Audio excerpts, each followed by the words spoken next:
Before we come to Prime Minister's questions, I'd like to point out that the British Sign Language interpretation proceedings is available to watch on Parliament Live TV. I now come to Prime Minister's questions.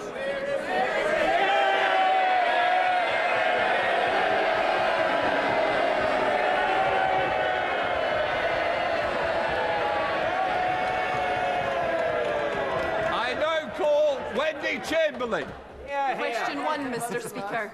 Prime Minister, question 1. Mr. Speaker, I will shortly be updating the House on this country's fantastic progress in tackling COVID-19, including our booster programme, enabling us to ease Plan B measures and restore the ancient liberties of this country. Mr. Speaker, I know that the whole House will be delighted that Her Majesty the Queen has given permission for a special medal to be awarded to all those who deployed to Kabul. Operation Pitting saw our servicemen and women deliver the largest British evacuation since the Second World War. The whole country can be immensely proud of their service. Mr. Speaker, this morning I had meetings with ministerial colleagues and others. In addition to my duties in this House, I shall have further such meetings later today. Wendy Chin. Thank you, Mr. Speaker. Last year we were told by the Prime Minister there were no Downing Street parties. Then it turned out there were parties, but we were assured that no rules were broken. Last week we heard that rules may have been broken, but that he thought it was a work event. And now yesterday from the man who wrote the rules, it was, well, nobody told me what those rules were. Mr. Speaker, 5 weeks ago the people of North Shropshire were clear, and the people of North East Fife are being clear to me now. No matter the excuse, there is no excuse for taking the British people for fools. Will the Prime Minister agree it is now time for him to resign? No, Mr. Speaker, but what I can tell her is that, as I said to the House last week, I apologise sincerely for any misjudgments that were made, but she must contain her impatience, Mr. Speaker, and wait for the inquiry next week before she draws any of the conclusions that she's just asserted. John Burrow. Thank you, Mr. Speaker. Latest evidence and research shows that the UK is the most attractive country in the world amongst young people across the G20. Amid intense soft power competition from other countries, including China, can the Prime Minister assure me and other members of the British Council All-Party Group that the government will meet the British Council's funding requirements to ensure it doesn't have to close any more offices overseas and to ensure that it commits all its energy to retaining our top spot? Mr. Speaker, I entirely share my right honourable friend's enthusiasm for the British Council, which is a wonderful institution that we all love, and that's why we're providing through the FCDO £189 million of funding this year, a 27% increase, Mr. Speaker, in spite of all the difficulties this country is facing, 27% increase on the previous financial year. We've also provided a loan facility of up to £145 million to support all the wonderful work that the British Council does. We now come to the Leader of the Opposition, Keir Starmer. Thank you, Mr. Speaker. Can I start by warmly welcoming... Can I start... Listen to the Prime Minister. Can I just say, I expect people to listen to the Prime Minister. I certainly don't want the Leader of the Opposition shouted down. You might not like the day, but this is the day that we've got. Keir Starmer. Mr. Speaker, I'm not bothered. I assumed it was directed over here. Can I start by warmly welcoming the honourable member for Bury South to his new place and to the Parliamentary Labour Party? Mr. Speaker, like so many people up and down the country, he has concluded that the Prime Minister and the Conservative Party have shown themselves incapable of offering the leadership and government this country deserves, whereas the Labour Party stands ready to provide an alternative government that the country can be proud of. Mr. Speaker, the Labour Party has changed, and so has the Conservative Party. He and anyone else who wants to build a new Britain built on decency, security, prosperity and respect is welcome in my Labour Party. Every week, the Prime Minister offers absurd and frankly unbelievable defences to the Downing Street parties, and each week it unravels. I've been elected the chair. I don't need to be told how to conduct the business. So if somebody wants to do some direction, I'll start directing them out of the chamber. Keir Starmer. Mr. Speaker, I see the very noise. I'm sure the Chief Whip has told them to bring their own booze.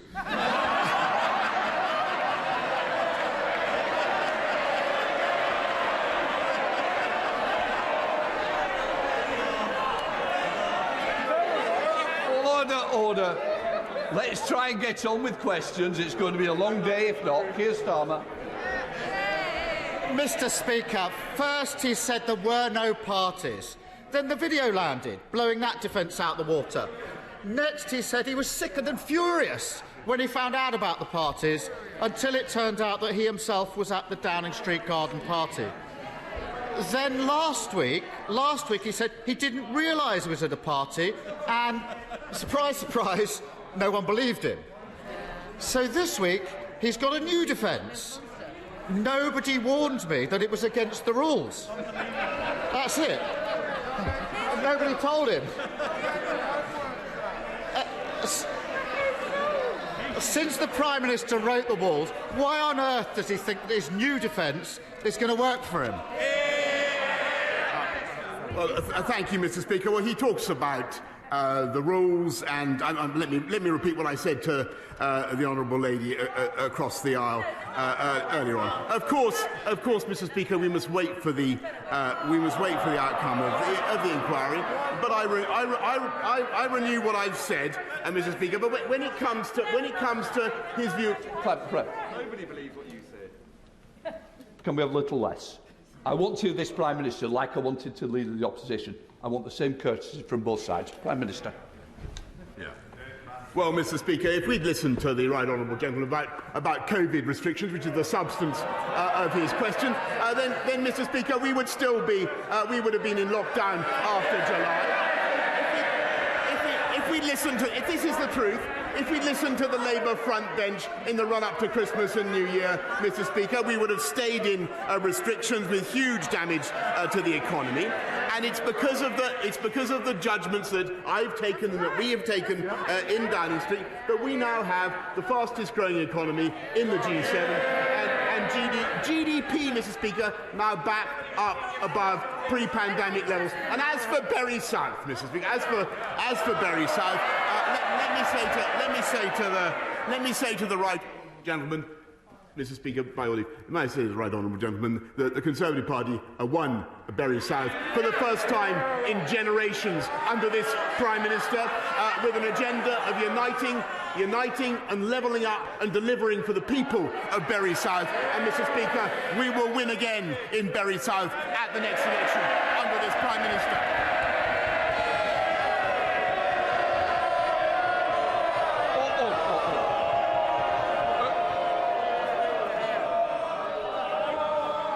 Look, it's important I want to hear both sides, and I don't want this continuous chant, because if we do, there'll be less people on these benches, and the same on the other side. I expect both sides to be heard with courtesy. Keir Starmer. Bury South is now a Labour seat, Prime Minister. Order. Did somebody want me to apologise? No, somebody shouted apologise. I hope it wasn't aimed at me. No. And so we'll also have less from that corner, Keir Starmer. Thank you, Mr. Speaker. Not only did he write the rules, but some of his staff say they did warn him about attending the party on the 20th of May 2020. Now, I've heard the Prime Minister's very carefully crafted response to that accusation. It almost sounds like a lawyer wrote it. So I'll be equally careful with my question. When did the Prime Minister first become aware that any of his staff had concerns about the 20th of May party? Mr. Speaker, I'm grateful to Right Honourable Gentleman for repeating the question that he's already asked. We have answered, Mr. Speaker, that it is for the inquiry to come forward with an explanation of what happened, and I'm afraid he simply must wait. But he asks about my staff, Mr. Speaker. He asks about my staff and what my staff are doing and what they have told me. And I can tell him, Mr. Speaker, that they have taken decisions throughout this pandemic that he has opposed to open up in July, Mr. Speaker, as I've said, to mount the fastest vaccine rollout in Europe, and Mr. Speaker, to double the speed of the booster rollout, with the result that we have the most open economy in Europe, Mr. Speaker, and we have more people in employment and more employees on the payroll now than there were before the pandemic began. That is what my staff have been working on in Downing Street, Mr. Speaker, and I'm proud of them. Keir Starmer. So, Mr. Speaker, apparently Sue Gray is going to tell the Prime Minister when he first became aware that his staff had concerns about the May 20th. The Prime Minister's account gets more extraordinary with each version of his defence. If the Prime Minister's new defence were true, it requires him to suggest that his staff are not being truthful when they say they warned him about the party. It requires the Prime Minister to expect us to believe that whilst every other person who was invited on the 20th of May to the party was told it was a social occasion, he alone was told it was a work meeting. It also requires the Prime Minister to ask us to accept that as he waded through the empty bottles and platters of sandwiches, he didn't realise it was a party. Does the Prime Minister realise how ridiculous that sounds? Mr. Speaker, I've said what I've said about the events in Number 10.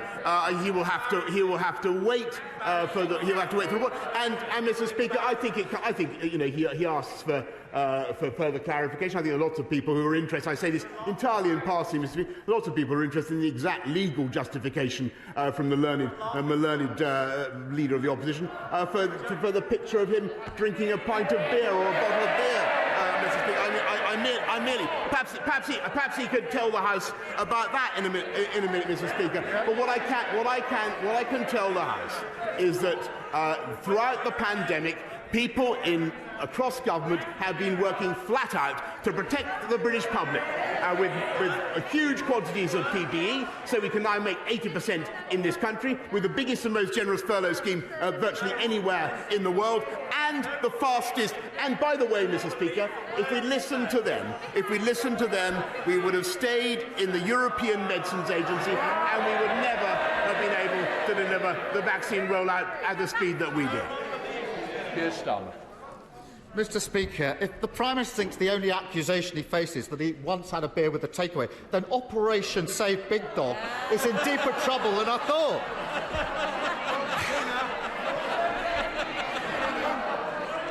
If a Prime Minister misleads Parliament, should they resign? So, Mr. Speaker, let's be absolutely clear. The Right Honourable Gentleman is continuing to ask a series of questions which he knows will be fully addressed by the inquiry. He is wasting this House's time. He's wasting the people's time, Mr. Speaker. He continues to be completely irrelevant, Mr. Speaker, because we have an inquiry. We have an inquiry, Mr. Speaker, and I'm not going to anticipate that inquiry any further. What I can tell him is that it is because of the judgments that were taken in Downing Street and because of the willingness of the British people to put trust, by the way, Mr. Speaker, in those judgments, to come forward in huge numbers to get vaccinated, which people did, and I thank them for it from the bottom of my heart. People did that because they listened to our messages, Mr. Speaker, and it's as a result of that that we now have the fastest growing economy in the G7 and youth unemployment, which he ought to care about, youth unemployment at a record low, Mr. Speaker. Keir Starmer. Well, I know it's not going well, Prime Minister, but look on the bright side. At least the staff at Number 10 know how to pack a suitcase. Mr. Speaker, last year, Her Majesty the Queen sat alone when she marked the passing of the man she'd been married to for 73 years. She followed the rules of the country that she leads. On the eve of that funeral, a suitcase was filled with booze and wheeled into Downing Street. A DJ played and staff partied late into the night. The Prime Minister has been forced to hand an apology to Her Majesty the Queen. Isn't he ashamed that he didn't hand in his resignation at the same time? Mr. Speaker, I understand why the right honourable gentleman continues to politicise issues. Sorry, Prime Minister. We normally would not, and quite rightly, mention the royal family. We don't get into discussions on the royal family. Well, in that case, Mr. Speaker, I must ask the right honourable gentleman to withdraw it. I've dealt with it, Keir Starmer. Keir Starmer, are you going to... Won't withdraw it. Order! Prime Minister, we don't want to go through that again. I'll make the decisions. The answer is that the next question I'm going back to Keir Starmer to ask his final question. Keir Starmer. Thank you, Mr. Speaker. Whilst the Prime Minister wastes energy defending the indefensible, people's energy bills are rocketing. Labour has a plan to deal with it. Axe VAT for everyone, provide extra support for the hardest hit, and pay for it with a one-off tax on oil and gas companies. A serious plan for a serious problem. What's the government offering? Nothing. Too distracted by their own chaos to do their job. While Labour was setting out plans to heat homes, he was buying a fridge to keep the party wine chilled. While we were setting out plans to keep bills down, he was planning parties. And while we were setting out plans to save jobs in the steel industry, he was trying to save just one job, his own. Doesn't the country deserve so much better than this out of touch, out of control, out of ideas, and soon to be out of office Prime Minister? Mr. Speaker, I'll tell you what this government has been doing to look after the people of this country throughout this pandemic and beyond. We have been cutting the cost of living, helping them with the living wage. We've been cutting taxes for people on low pay, Mr. Speaker. We've been increasing payments for people suffering the costs of fuel. Prime Minister, can I just say to everyone in here, our constituents wants to hear the questions and the answers. The great British public, the members of this United Kingdom which you're representing, they need to hear. Please, let's hear the questions and answers. Prime Minister. Mr. Speaker, we will continue to look after people throughout this pandemic and beyond. But we've also, Mr. Speaker, been cutting crime by 10%, putting 11,000 more police officers already out on the street. Record home building last year, Mr. Speaker. More homes than at any time in the last 30 years. We are building 40 new hospitals, Mr. Speaker. Gigabit broadband has gone up from 9% coverage in our country to 65% already. And as I said already, I think 3 times or 4 times today, we have more people, more employees on the payroll now than before the pandemic began. And unemployment, youth unemployment, at a record low, Mr. Speaker. And when the history of this pandemic comes to be written, and the history of the Labour Party comes to be written, and believe me, they are history and will remain history, Mr. Speaker, it will show that we delivered while they dithered, and we vaccinated while they vacillated, Mr. Speaker. And the reason we've been able to lift restrictions faster than any other country in Europe, and we have the most open economy and the most open society in Europe, Mr. Speaker, is thanks to the booster rollout and thanks to the work of staff up and down Whitehall, across government, throughout the NHS, Mr. Speaker, and I am intensely proud of what this government has done.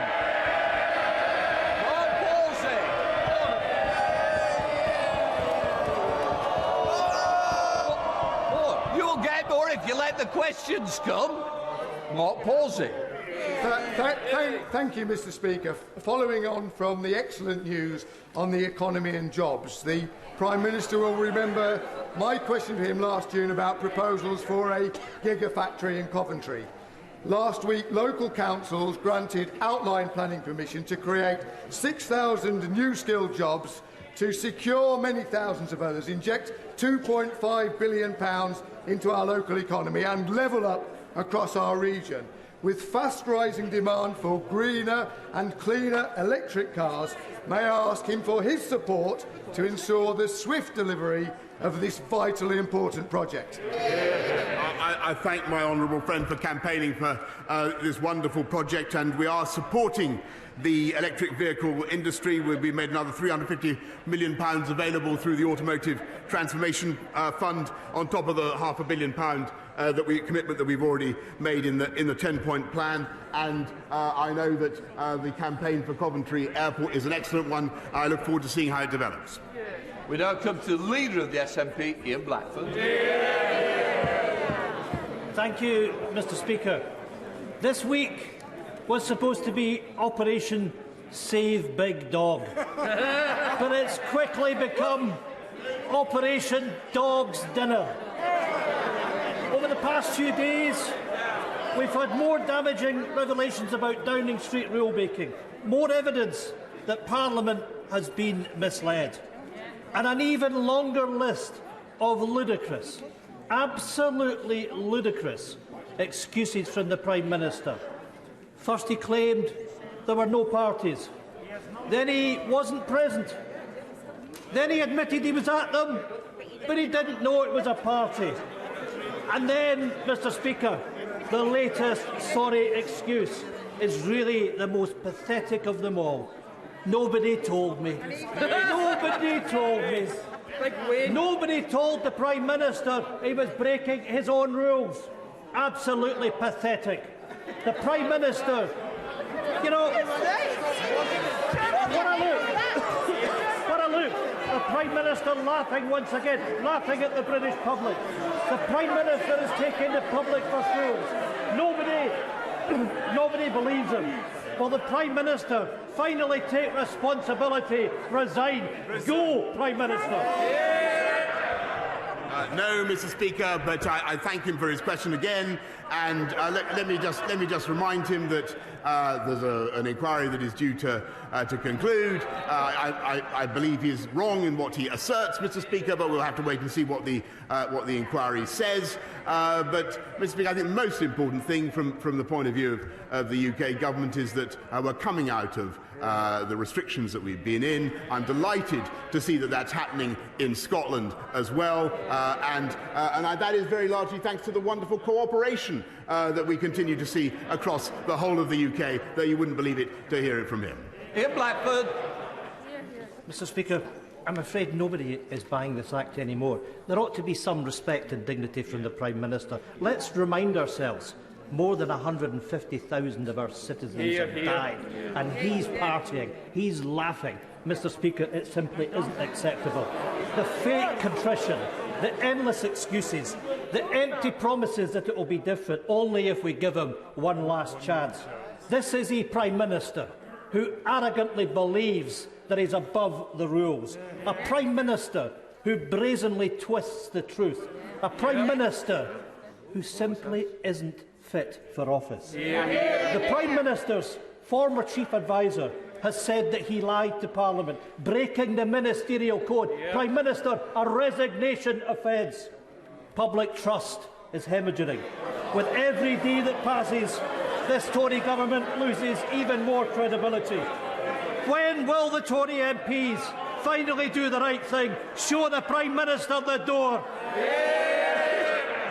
Mr. Speaker, I thank the right honourable gentleman, but I must say that I disagree with him, and I think that when you look at the levels of trust that the British people in Scotland, Wales, Northern Ireland, across the whole country have shown in government, that there is the single biggest index, Mr. Speaker, of that trust has been their willingness to come forward voluntarily, Mr. Speaker, unlike many other countries in the world, to get vaccinated on a scale not seen anywhere else in Europe. And that is because of our ability and the NHS's ability to persuade people that it's the right thing. It's a fantastic thing. And by the way, Mr. Speaker, it's also a tribute to the United Kingdom, because that vaccine rollout was a UK effort. Thank you, Mr. Speaker. When it comes to exporting, as you're well aware, file punches well above its weight. And the Prime Minister saw this when he visited BAE Systems' Factory of the Future in Lancashire last year. In addition, fantastic local businesses such as Helical Technologies, Tangerine Holdings and Nature's Aid are doing a great job for flying the flag for Lancashire globally. But I've also got many smaller businesses who are eager to get exporting into new markets. What steps is the Prime Minister taking to help file businesses make the most of Brexit and maximise export potential? Well, I thank him for championing. I thank him for what he's doing to champion trade with Latin America, and I've no doubt that businesses, small businesses such as Squire Hare, are eager to get into those new markets, and we will do everything that we can to help and support him in his efforts. Thank you, Mr. Speaker. As the cost of living crisis deepens, this government's priorities get ever more remote from my Kirkcaldy and Cowdenbeath constituency. Only this week, I learned a veteran in my constituency, James Scott, took his own life as a result of his struggle with mounting financial pressures. This is a government who are found to have acted unlawfully by the High Court over COVID contracts and now preparing to write off £4.3 billion allocated to those COVID schemes. Why can the UK government find billions of pounds for profiteers and fraudsters, but they can't find compassion to treat the people with dignity, lifting the benefits cap and reinstating the cut to universal credit? Well, first of all, Mr. Speaker, I want to say how sorry I am for what he's had to say about James Scott, and this government does as much as we can to support veterans, and that's why we published the Veterans Action Plan only the other day, Mr. Speaker. But what we're also doing is ensuring that we support people throughout this crisis. He mentions, and I've said in my answer to the right honourable gentleman, many of the steps that we're taking to protect people on low incomes, and we will continue to do more, Mr. Speaker. He attacks the contracts for PPE. Actually, I think it was an astonishing thing at great speed to be able to give this country 17 billion items of PPE, thanks to the efforts of people across Whitehall. Mr. Speaker, this country is now capable of producing 80% of our own PPE. Kate Griffiths. Thank you, Mr. Speaker. Shortly before Christmas, my constituent, Oliver Freckleton, was found at home having been stabbed to death on the eve of his 20th birthday. Yesterday, his heartbroken parents held their son's funeral. Oliver leaves behind a partner and a baby daughter, and 2 teenagers have been arrested for his murder. Now, this tragic event leaves behind a devastated family, friends, and a very worried community. I'm grateful for the work that Staffordshire Police is undertaking to tackle violent crime in my constituency, and the extra 149 additional police officers recruited is very welcome. But does the Prime Minister agree with me that a multi-stakeholder approach is vital to tackling crimes amongst our young people? And what can the government do to support not just the police, but schools, colleges and local authorities in working to address this issue? My honourable friend, first of all, I'm very sad to hear the news of the loss of her constituent, Oliver. And like so many victims of violent crime, the answer, as is the case with so many victims, the answer is not just policing, though that is vitally important, and that's why we're investing so massively in 20,000 more police officers and supporting them with toughening the law, Mr. Speaker. But it's also, as she rightly says, important to get all the institutions of the state to work together: schools, colleges, the social services and the health service, mental health service as well. Jessica Morton. Thank you very much, Mr. Speaker. Why is it so hard for this Prime Minister to admit that he made the rules, so he should know the rules and he should follow the rules? Everyone out there knows it's as simple as that. And if he had any shred of compassion for all those out there who've suffered through this, he'd go. Mr. Speaker, I entirely understand people's feelings, and I entirely support what she says about obeying the rules when you make the rules. She's completely right. On the other hand, I do urge her to wait, as I said to the benches, to wait until next week. Thank you, Mr. Speaker. The opposition have been told there's going to be an inquiry. They've visited every single question on one issue. Well, my constituents wants to get on with other things. In January 2021, the government estimated that at least 800 million will be released from the Dormant Assets Scheme extension. Does you agree with me that funding through a new community wealth fund will be a catalyst to level up the most left-behind communities, and the bill should include specific provision for a consultation on the scope, shape and nature of such a fund? Mr. Speaker, we certainly are legislating to, thank you very much, we will be legislating to expand the Dormant Assets Scheme to include new financial assets, which would unlock an estimated £880 million. We'll be considering how to spend the English portion of that, and the Community Wealth Fund that he proposes is certainly an option, and I thank him very much. Peter Grant. Thank you, Mr. Speaker. My constituent Anne has told me a friend saw the ambulance outside the house on the night Anne's husband died. She wasn't allowed to go into the house to comfort her friend. Anne's husband went to his rest in an almost empty building, while scores of his friends stood freezing outside. Anne went home to an empty house to grieve the rest of the day alone. My constituent Susan wasn't allowed to go in the ambulance or even follow the ambulance, blue light and all, after her husband had a heart attack. Other constituents had the heartbreaking realisation they weren't allowed to go into care homes to break the news in person to their relatives that someone else in the family had died. Mr. Speaker, in their words, not mine, in their words, the Prime Minister is a charlatan, a hypocrite and a liar. What will he now say to my constituents? Look, I know you're repeating what your constituents said. I want more moderate and temperate language. Prime Minister, you might just want to deal with the general question, certainly not the answer. Thank you, Mr. Speaker. And I want to repeat that I understand the feelings that he has relayed to me, as I said last week, and I sympathise very deeply with the feelings, and I understand why people feel as they do. And I thank people very much for everything they have done. I recognise the enormous sacrifice that people have made. I apologise for misjudgments that may have been made in number 10 by me and anybody else, but please can I ask him to wait for the inquiry to conclude. Andrew Lower.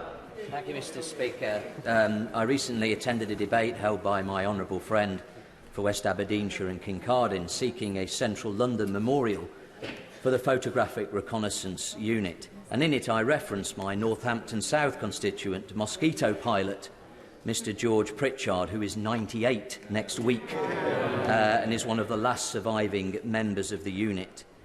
Will the Prime Minister join my honourable friend, me and Mr. Pritchard in backing this fitting and needed memorial? I thank him very much, and I will certainly do what I can to support it, though, of course, as he knows, the memorial to George Pritchard, though, as he knows, this is a matter for local authorities. What this House and what this government can certainly do is ensure that memorials are not desecrated, as they have been across this country, and make sure that we support legislation that penalises those who indulge in such desecration. Dame Diana Johnson. Thank you, Mr. Speaker. Mr. Speaker, when a Prime Minister is spending his time trying to convince the great British public that he's actually stupid rather than dishonest, isn't it time that he goes now?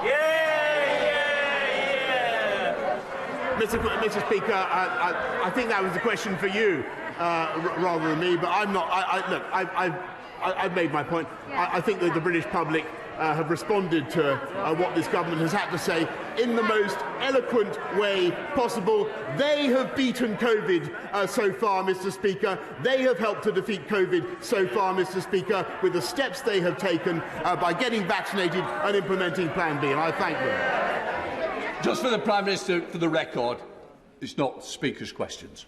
Sir Robert Goodall. Our armed forces have earned the respect and admiration of our nation, not least during the pandemic.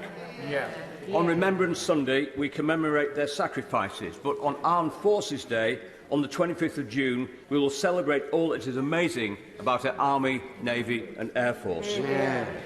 In a normal year, we get about 20,000 people at the event in Scarborough, but this year we will finally host, after twice being postponed, National Armed Forces Day. Will the Prime Minister pull out all the stops on land, sea and air to make this truly an event to remember? Well, Mr. Speaker, I have no doubt that Armed Forces Day will be absolutely spectacular across the country, and that Scarborough will make a terrific contribution and a notable contribution as well. Williams. Thank you, Mr. Speaker. Last April, I asked the Prime Minister if he agreed with the principle that politicians shouldn't lie. He replied that he concurred with the basic principle that the honourable gentleman has just enunciated. Would he like to amend the record? No, Mr. Speaker. Simon Hall. Thank you, Mr. Speaker. The vast majority of people, and indeed politicians across Northern Ireland, believe that whatever the question, double jobbing is not the answer.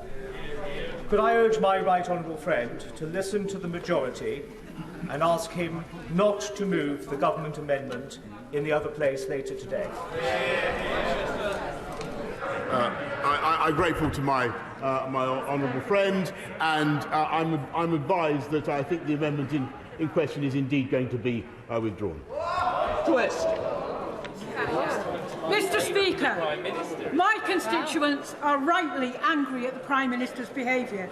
But while Downing Street fights to save his political life, people across the North East are worrying about rising food and energy bills, rising unemployment and rising levels of child poverty. He talks about levelling up, but my constituents are seeing opportunities cut. Does the Prime Minister agree with me that his government has failed and it's time for him to go? No, Mr. Speaker, I really don't agree with her, and I don't think she could have been following anything that's being said this afternoon. We have unemployment falling to near record lows, Mr. Speaker, and we have job vacancies. We have job vacancies at record highs, Mr. Speaker. That's what Conservative governments do. They create jobs and they get the economy moving. David Davis. Thank you, Mr. Speaker. Like many on these benches, I spent weeks and months defending the Prime Minister against often angry constituents. I've reminded them of his success in delivering Brexit and on the vaccine and many other things. But I expect my leaders to shoulder the responsibility for the actions they take. Yesterday, he did the opposite of that. So I'll remind him of a quotation altogether too familiar to him of Leo Amery to Neville Chamberlain. You have sat there too long for all the good you have done. In the name of God, go.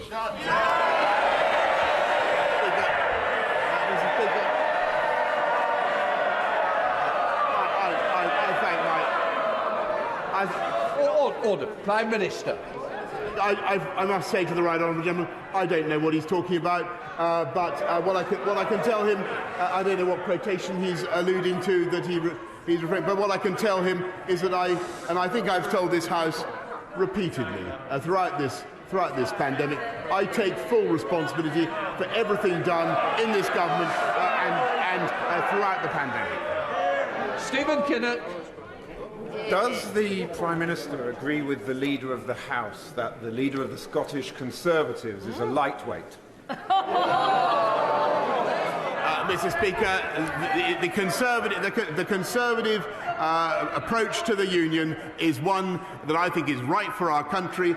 We want to keep it together, and I think Conservatives in Scotland do an excellent job, and that's why their stout defiance, their stout defence of the Union was repaid at the last election, and Labour, Mr. Speaker, is increasingly endangering our unions. Clayton Drummond. Mr. Speaker, and many people last week welcomed the 5-year moratorium on smart motorways. However, the M27 is due to be open as a smart motorway in a couple of months. What reassurance can my right honourable friend give my constituents in Meon Valley and others in the rest of South Hampshire that the M27 will be safe and give them confidence to use it? I thank her very much, and I can assure her that we're well aware of the risks associated with the smart motorway scheme. I know that my right honourable friend, the Secretary of State for Transport, is looking at it right now. We now come to the Prime Minister's COVID-19 statements. I now call the Prime Minister. Thank you. Mr. Speaker, with permission, I will make a statement. on our progress against Omicron. Prime Minister, just let the room clear a little bit. Order. Can we please leave quickly and quietly?